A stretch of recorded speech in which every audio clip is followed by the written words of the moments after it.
Hi and welcome to Really Understanding Incoterms 2020, a series of comprehensive masterclasses. I'm Bob Ronai, and this is lesson number 9, the second part of DAP and DDP.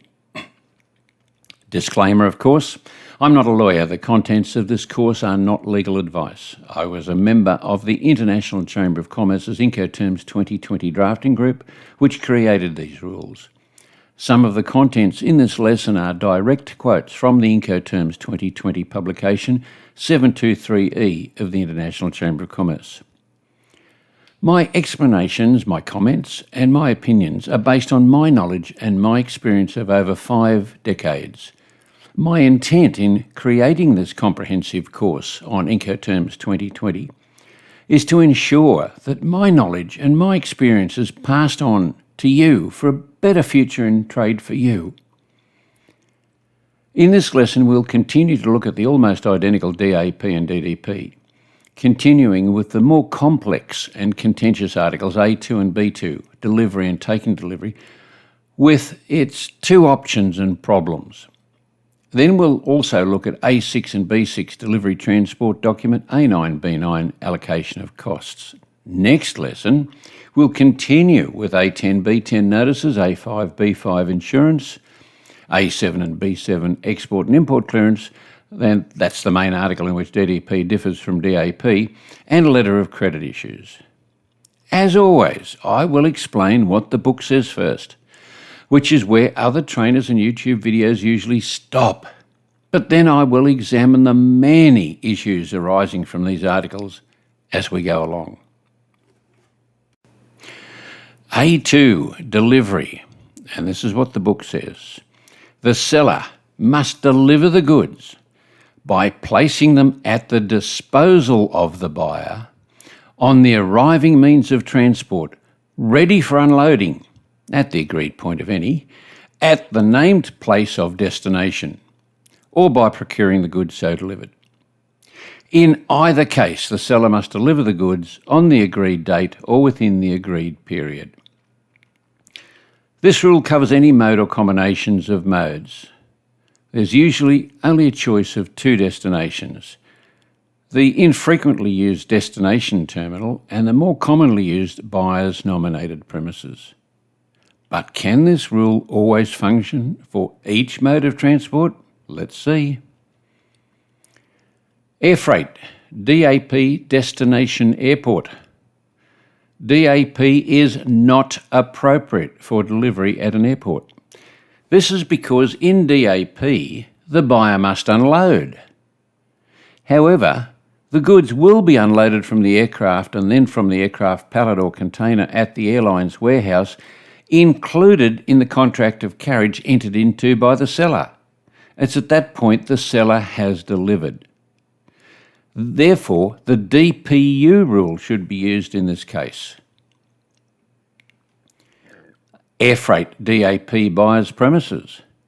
The contract of sale should be very clear that from the moment the goods arrive into the airline's terminal, all terminal charges and storage beyond the free time are for the buyer if the buyer for any reason has a delay or fails in the import formalities.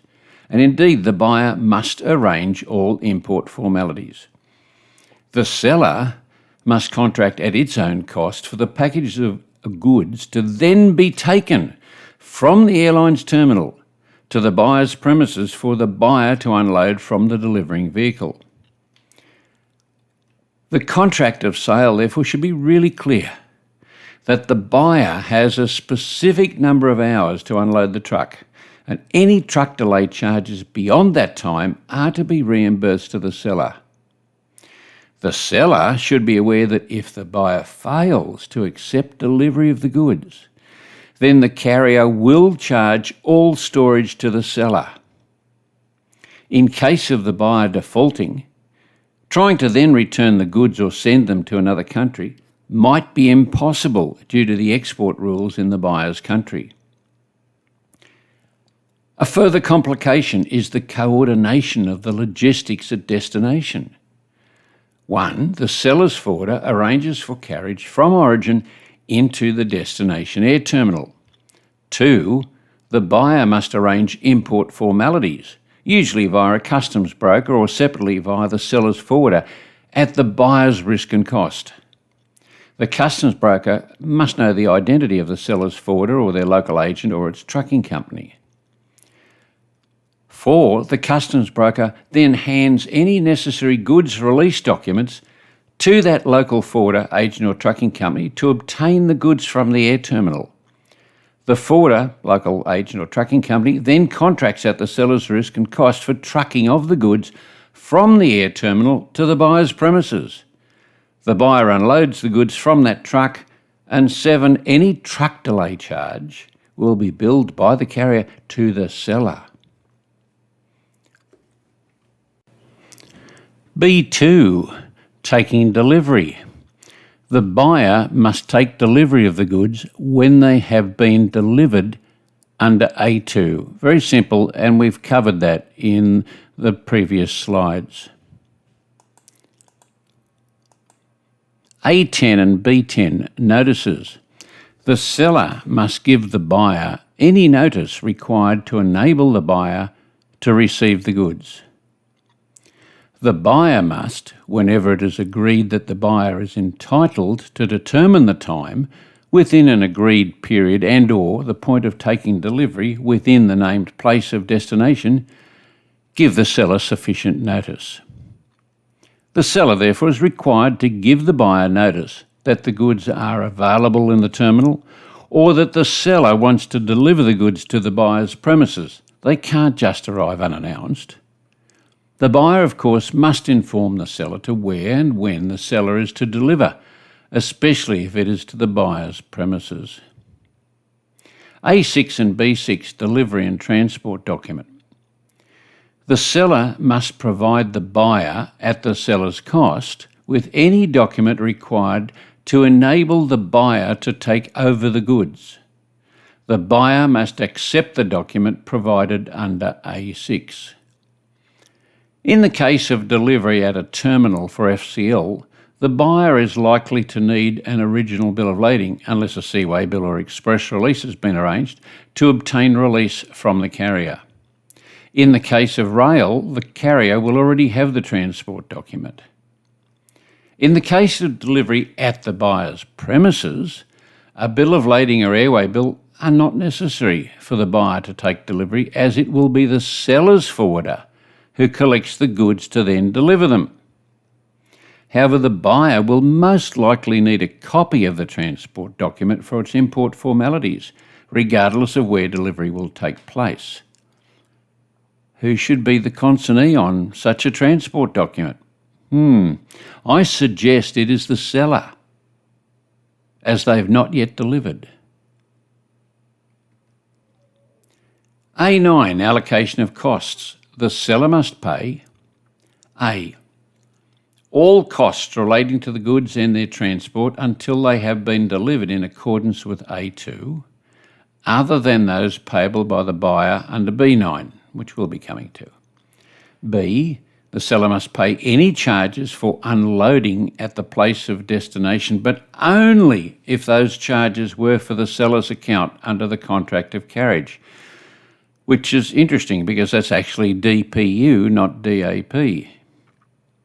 C. The cost of providing the delivery or transport document under A6. And D. Where applicable, the seller has to pay duties, taxes and any other costs related to export and any transit clearance under A7A. And E. The seller has to pay the buyer for all costs and charges related to providing assistance to the seller in obtaining documents and information in accordance with B5 and B7A. So the buyer must pay A. all costs relating to the goods from the time they've been delivered under A2. B. all costs of unloading necessary to take delivery of the goods from the arriving means of transport at the named place of destination, unless such costs were for the seller's account under the contract of carriage, which again makes it DPU and not DAP. This is where the book, in fact, is misleading. B9, allocation of costs. Still, the buyer must pay the seller for all costs and charges related to providing assistance in obtaining documents and information in accordance with A7B. So that's where the buyer needs those documents and information. D, where applicable, duties, taxes and any other costs related to import clearance under B7B. And E, the buyer must pay any additional costs incurred by the seller if the buyer fails to fulfil its obligations in accordance with B7 or to give notice in accordance with B10, provided that the goods have been clearly identified as the contract goods. This means if the buyer does not give the required information for the seller to deliver, then the buyer is liable. In the next lesson, we'll continue to look at the almost identical DAP and DDP with A5 and B5 insurance and A10 and B10 notices. And the main article then will switch to look at DDP, A7 and B7, export and import clearance, and costs, and letter of credit issues for all of them. I'll explain what the book says first, as always, which is where other trainers and YouTube videos usually stop, but then I will examine the many issues arising from these articles as we go along. If you like this lesson, and I really hope you do, please click on the thumbs up button below. If you'd like to be alerted to each new lesson, then please hit the subscribe button and the bell. And please feel free to leave any comments and questions relevant to this lesson below. So till next lesson.